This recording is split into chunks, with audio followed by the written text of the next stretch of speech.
Hello, I'm Margaret Leora Workman, Warponie-art. I wanted to read to you a paper that I wrote on value theory based off of what I read in the Dictionary of Philosophy. The definition of the word analogous is comparing items in order to make each clearer in what they could be understood to be. Why do we make comparisons? So that we can place value on what we want to obtain. In my opinion, value theory was brought about so that philosophers would have something to talk about regarding why people value certain things over others. This helped them to know what people valued.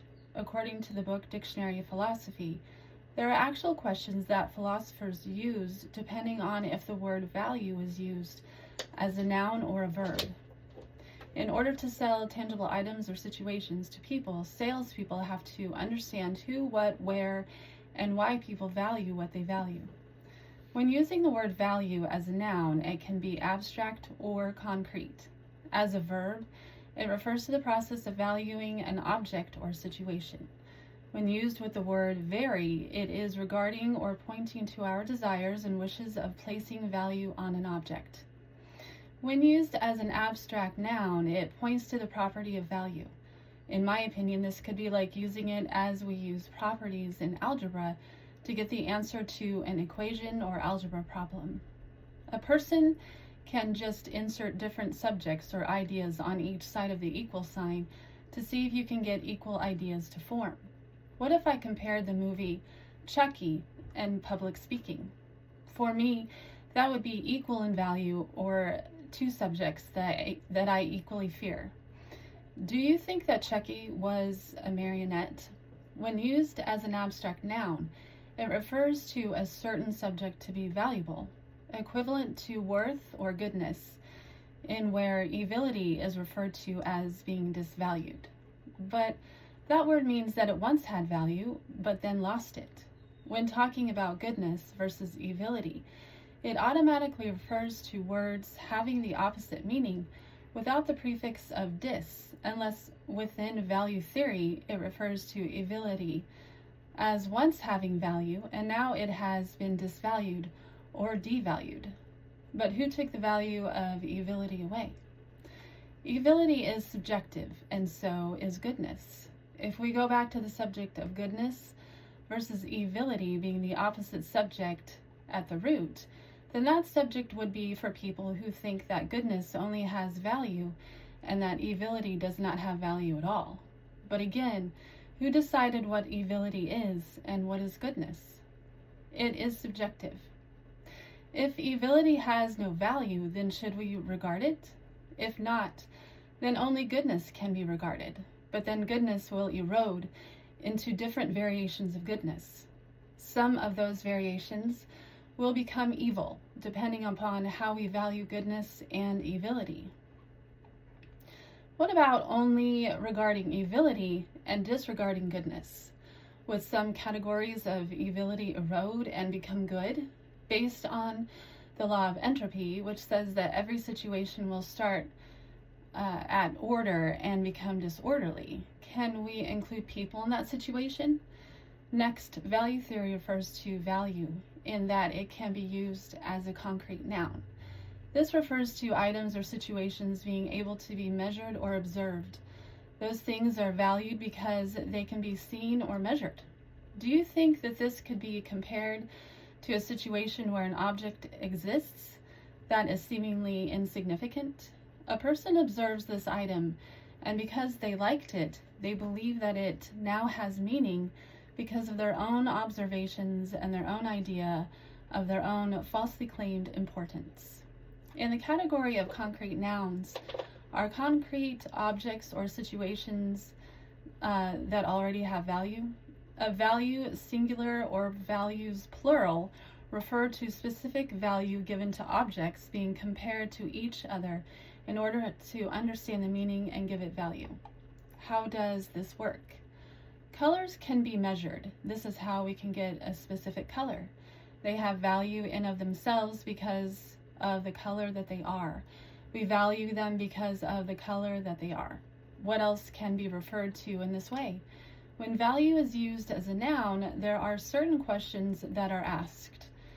Who asks these questions and why? Philosophers do in order to understand what people value. Salespeople do in order to sell things to society to make money. We do as well. Through asking questions, we can understand ourselves and why we value certain things, situations, or people. In my opinion, these aren't the only questions that we ask, but these questions are what value theory has decided upon. Again, this is for when value theory is used as a noun. Number 1, what is the nature of the object or situation? Number 2, is it a quality or a relation? For example, is it on its own or is it comparable to others? Number 3, objective or subjective? Number 4, single property or several properties? And number 5, is the value ambiguous? And number 6, is its presence in an item dependent upon or reducible to the fact that the item is valued by someone?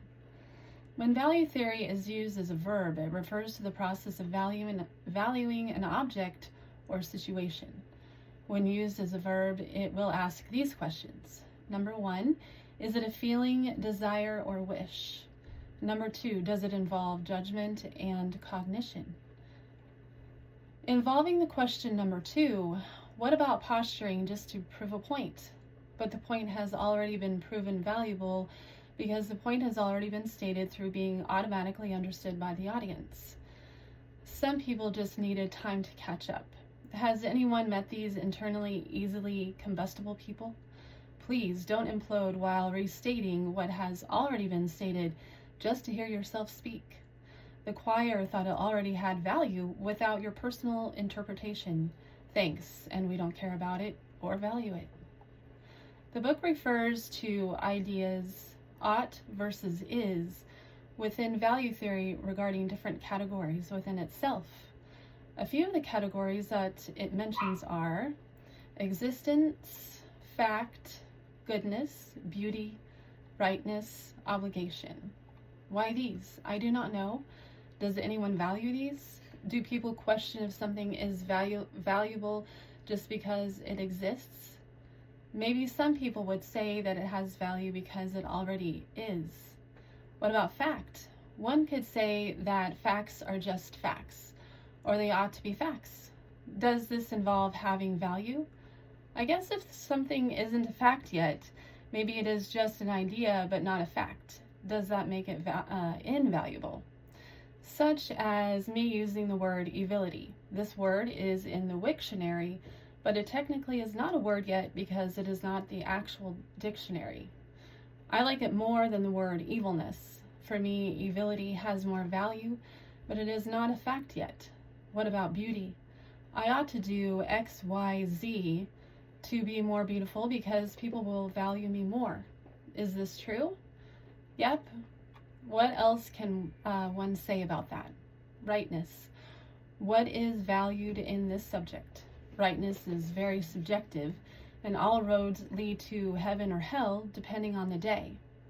Obligation is a difficult word to cut up and slice or splice value into. What if a person is energized one way, one day, and then sees the light?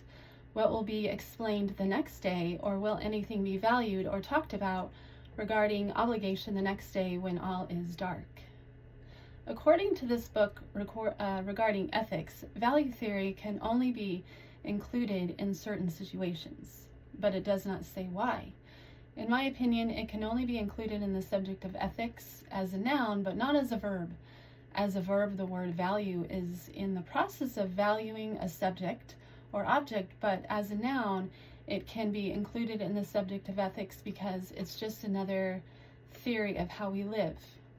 The word ethics is a noun, so in my opinion, it cannot be included with a verb and be called equal or the same. Some people have a religious philosophy based on the Bible or other religious books that talk about different gods of their understanding or choosing. Some people do not use any of those books and look at philosophies that people or philosophers have come up with over time. These philosophers have disciples who follow their disciplines. These people tend to be dead, but their philosophies are still valuable. Some people use these religious books and the philosophies, and some people have no clue what these beliefs are, and they just do what everyone else does in their current society based off of what is culturally acceptable. Each country has laws that people follow as well, and that guides people so that we do not then go to jail. Also, when we are in another country, we have to follow the laws of that country, even if the laws of our country are different. In my opinion, marketing guides people's choices as well. Commercials about people buying the most popular items that will make us happy affect all of us.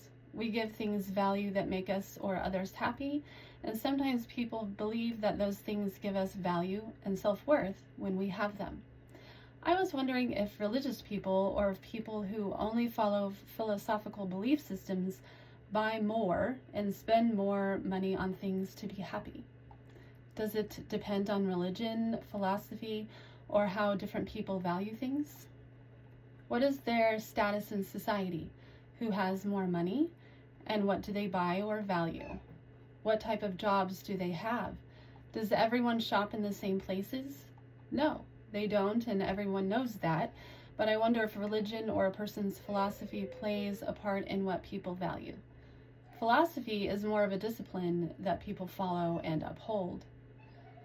There are many different philosophical ideas and or religions that support, and those can guide what we value. One of them is called value theory. All of these theories are very subjective, and I think that each philosophical direction that people support in themselves hold value for different people, and that is why they tend to take that path.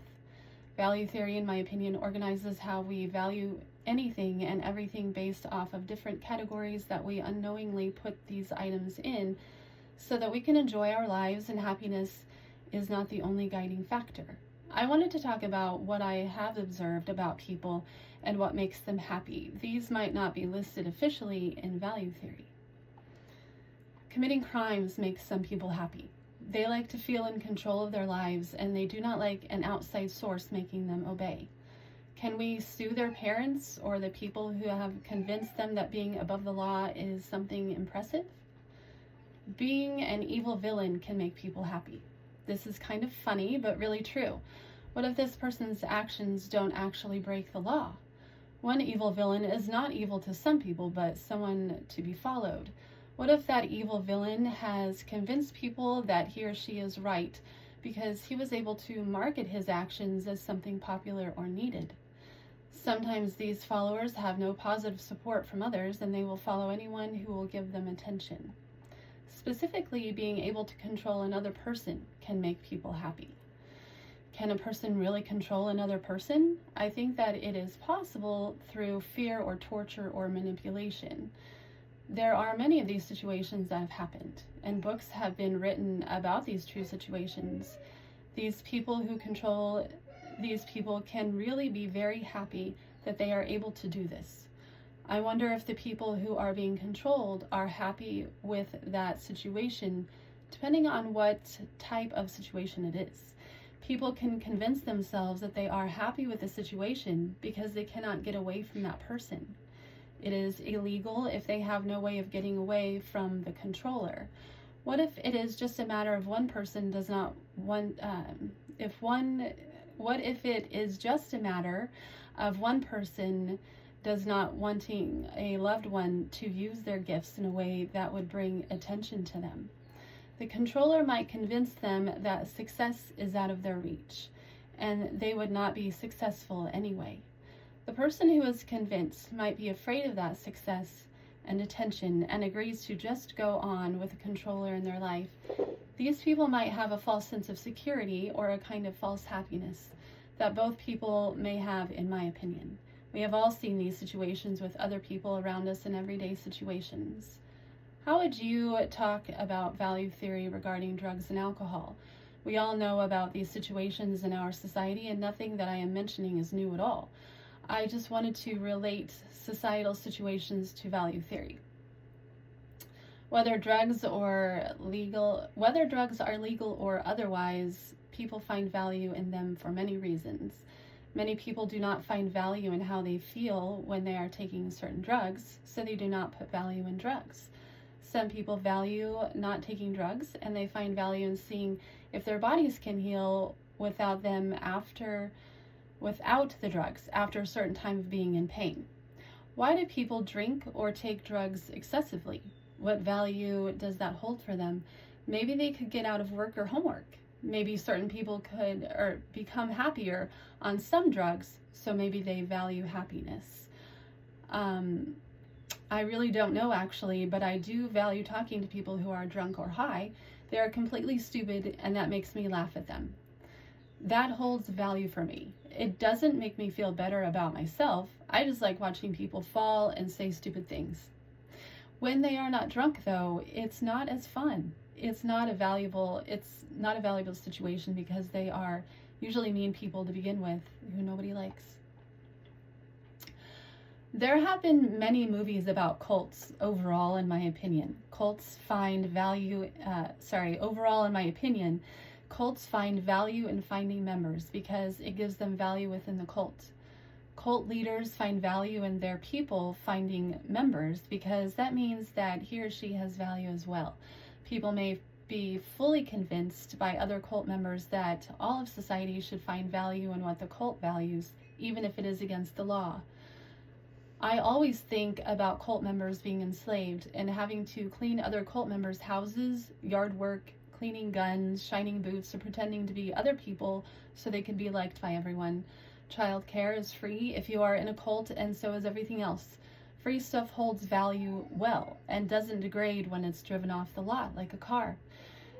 There is value in getting to wear head coverings or scarves because you never have to fix your hair. Some people are more attractive with scarves on their head, so that holds value for everyone. No one wants to be in a cult with ugly people. That is why Big Brother always had to carry that big stick and walk tall. What about gangs? Do you think that gangs are needed or have value? Some people, of course, would say no, but many would say that they do have value. I wonder if gangs allow some people to have family members. These family members can take in people whose parents are not available for whatever reason, and in this situation, gangs have value for these people. What if they have no choice and are forced into one because no one will help them? They could be homeless at a young age, and if they do not join a gang, they will receive no protection from anyone. How can they receive help if they are homeless? What if they do not know where a shelter is? What if they cannot get there? What if they have no money for a bus? On the way, they could get kidnapped and forced to be at someone's home whom they do not know, and what will happen to them? That is a very frightening situation, so another person might suggest being in a gang, and it will have value for them. What about the actual gang members? Do they see value in receiving another person? In receiving another person. This person will get older and might be forced to stay in the gang because they were allowed to join at a young age. What if the parents are around and they find value in their young adult joining a gang because of protection or any other benefits that they might receive? Society as a whole does not value gangs because of many things, but those people are not in the situation that the person is in who decides that it's better to have some other people who will help them. What if they don't want their parents to know where they are? Maybe they do not get along with their parents. People find value and happiness in these situations and others that I have not mentioned. What are some situations that you find valuable that I did not mention that may not be easily talked about? Thank you for listening.